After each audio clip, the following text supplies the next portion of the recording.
اگر والدین، تم سب بچے بیٹھے ہو، والدین کو اپنی جنت بنا لو، ماں باپ کو اپنی جنت بنا لو، ان کی دعا لے لو۔ میرے نبی نے فرمایا کاش میری ماں زندہ ہوتی۔ ماں کا خاص طور پر منشن کیا، میری ماں کیوں کہ باپ کو تو دیکھا ہی نہیں اور ماں کو دیکھا ہے 6 سال۔ میری ماں زندہ ہوتی اور میں عشاء کی نماز کے مصلی پہ کھڑا ہوتا اور میرے گھر سے میری ماں کہتی محمد، تو میں ماں کے لیے نماز توڑ دیتا۔ میرا نبی کہہ رہا ہے۔ اور جب آپ حج پہ تشریف لے گئے اور ابوا کے میدان سے گزرے جہاں میرے نبی کی والدہ کا انتقال ہوا تھا، اس بات کو 57 سال گزر چکے ہیں۔ 6 برس کی عمر میں مدینہ سے نکلے 3 افراد، میرے نبی کی ماں، میرے نبی کے والد کی باندی ایمن، وہ بھی ماں ہیں، انہوں نے بھی دودھ پلایا تھا میرے نبی کو۔ 2 مائیں ہیں، ایک دودھ پلانے والی، ایک پیدا کرنے والی، اور ایک میرے نبی ہیں۔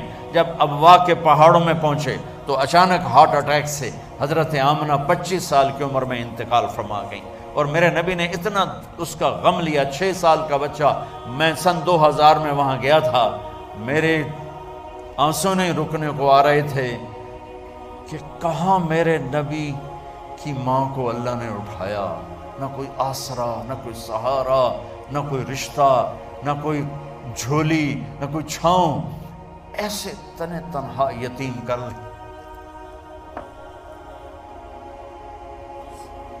جب ان کو پتھروں میں دبا کے نیچے اترے، ایمن کو سے ہاتھ چھڑا کر بھاگے اور اوپر پہاڑی پہ چڑھ گئے۔ جب ایمن پیچھے گئیں تو ایمن نے کیا دیکھا کہ ابوا کے پہاڑ بھی رو رہے ہوں گے، اب ماں کی قبر کو چمٹ کے ایسے اوپر لیٹے ہوئے تھے، قبر کو پکڑا ہوا تھا، اوپر لیٹے ہوئے تھے۔ جب ایمن قریب آئیں تو سنا آپ کہہ رہے تھے اماں جی، آپ کو تو پتا تھا آپ کے سوا میرا کوئی نہ تھا، اب مجھے چھوڑ کے کہاں چلی گئی، کیوں چلی گئی؟ 6 سال کا بچہ پہلی موت دیکھ رہا ہے تو ان کو سمجھ میں نہیں آ رہا کہ میری ماں کے ساتھ ہوا کیا ہے۔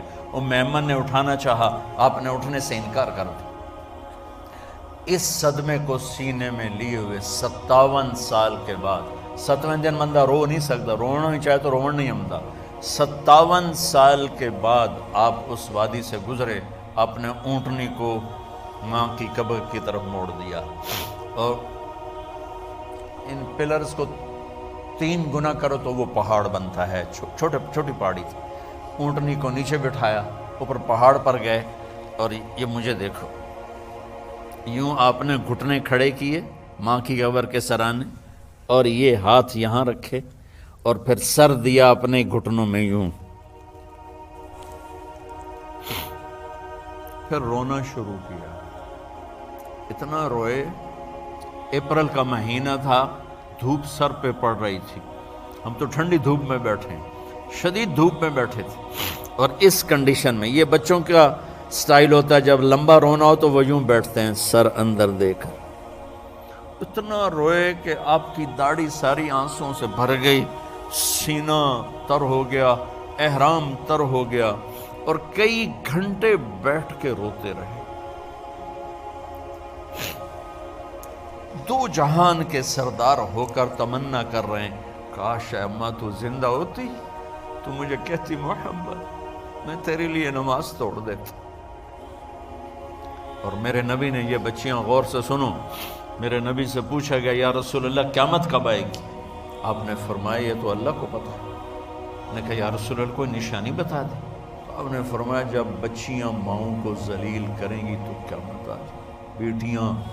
جب بیٹیاں ماؤں کے ساتھ بدتمیزی کریں گی اور ماؤں کو ذلیل کریں گی تو قیامت آ جائے گی۔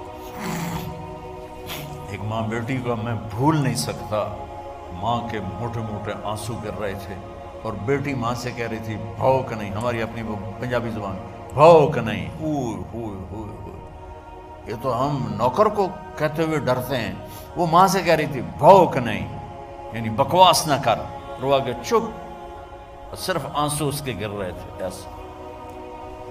شاید وہ یاد کر رہی تھی کہ 9 مہینے کیسے اس کو میں نے پیٹ میں پالا، جنتے ہوئے کتنی تکلیفوں سے گزری، اور اس کو دودھ پلاتے ہوئے کتنی راتیں میں نے کاٹ کاٹ کے گزاری، اور اس کے پیشاب دھوتے ہوئے کتنی دفعہ میں سردی میں ٹھٹھری، اور آج یہ مجھے کہہ رہی ہے بھوک نہیں۔ اس لیے میرے نبی نے فرمایا جس نے ماں باپ کو دکھ دیا، سنو غور سے بچوں سارے سنو، جس نے ماں باپ کو دکھ دیا اس پہ اللہ کی لعنت، اس پہ فرشتوں کی لعنت، اس پہ زمین آسمان کی لعنت، نہ ان کی نماز قبول ہے، نہ روزہ قبول ہے، نہ صدقہ قبول ہے۔ میرے نبی کی زندگی کا دوسرا روپ حقوق العباد، نماز حقوق اللہ میں آ جاتی ہے، میں حقوق العباد کی تھوڑی سی وضاحت کر رہا ہوں۔ ماں باپ زندہ ہیں تو دعا لے لو۔ والدین سے کہتا ہوں بچوں کو عزت دو، جہاں اولاد ماں باپ کے حقوق ہیں وہاں اولاد کے حقوق ہیں، اولاد کو عزت دو، اولاد کو عزت دو، اولاد کو عزت دو۔ بہت سی اولاد کی نافرمانی کا ذریعہ ماں باپ بن رہے ہیں، سختی کر کے، زبردستی کر کے اور ٹھونس کر چیزیں نوکروں کی طرح سلوک کر کے۔ میرے نبی کے گھر میں جب بیٹی فاطمہ ملنے کے لیے آتی تھیں تو میرے نبی بیٹھے نہیں رہتے تھے، اب چیئر پہ بیٹھے ہوئے بی بی فاطمہ آ گئی، اب زمین پہ بیٹھے ہوئے ہیں بیٹی آ گئی، اب چارپائی پہ لیٹے ہوئے ہیں بیٹی آ گئی۔ میرے نبی کیا کرتے تھے؟ کھڑے ہو جاتے تھے، کھڑے ہو جاتے، ایک دم کھڑے ہو جاتے تھے، اور پھر کھڑے نہیں رہتے تھے، تیزی سے آگے بڑھتے تھے اور حضرت فاطمہ کا ہاتھ پکڑ لیتے۔ یہ والدین غور سے سنو، حضرت فاطمہ کا ہاتھ پکڑ لیتے تھے اور ہاتھ پکڑ کے مجھے دیکھو یوں بوسہ لیتے تھے، بیٹی کا بوسہ لیتے تھے، پھر ہاتھ چھوڑتے نہیں تھے، ہاتھ پکڑے پکڑے لاتے لاتے لاتے ان کو چارپائی پر پہلے بٹھاتے تھے پھر خود بیٹھتے تھے۔ یہ باپ اور رسول ہو کر بیٹی کو یہ عزت دیتے تھے۔ پھر وہ جنت کی عورتوں کی سردار بنی، پھر وہ جنت کے سرداروں کی ماں بنی، پھر وہ اللہ کے شیر کی زوجہ بنی۔ تو والدین سے کہتا ہوں کہ اپنے بچوں کو عزت دو، عزت دو، عزت دو، عزت دو۔